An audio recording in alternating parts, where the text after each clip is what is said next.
So last time we were in this space, we were looking a lot different. We just had framing up and we were moving on to spray foam insulation. Today, we're about a week out from final inspection. We got drywall completed, flooring's done, all our paint's done, our millwork's completed, and we're just kind of looking around the building now, getting ready for our final inspection next week. One of our biggest challenges on this project was the stairwell. If you remember from the very beginning, our staircase went in the total opposite direction and ended up coming into what's now our little printer bay area.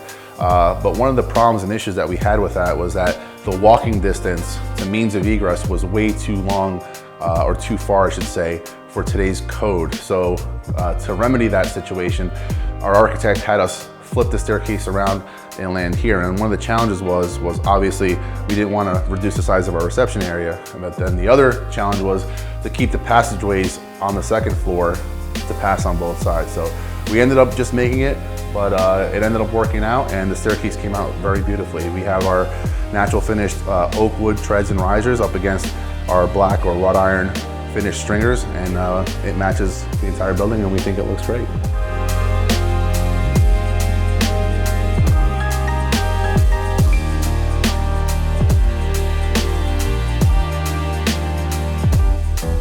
So as you can see, here's our break room. We're just getting ready to hang cabinets. And as you can see here, our design team has chosen to go with a black cabinet to keep up with our theme in the building of color, which is a light gray, some whites, and some blacks.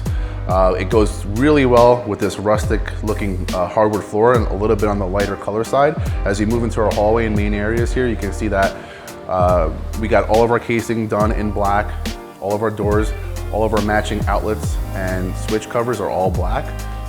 And then we have our really cool light hardwood flooring that migrates into and transitions into our black hexagon tile.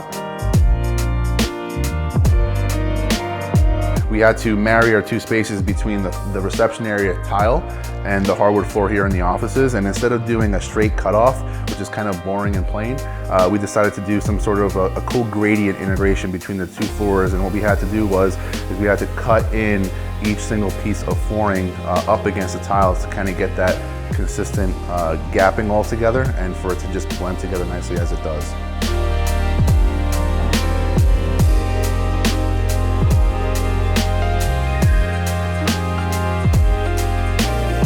As you can see above here, we decided to go ahead and keep this old rustic beam. It's actually a load-bearing beam. That's a hand-hewn oak beam. It's got all kinds of cool nails and marks in it that we left exposed just to feature its beauty.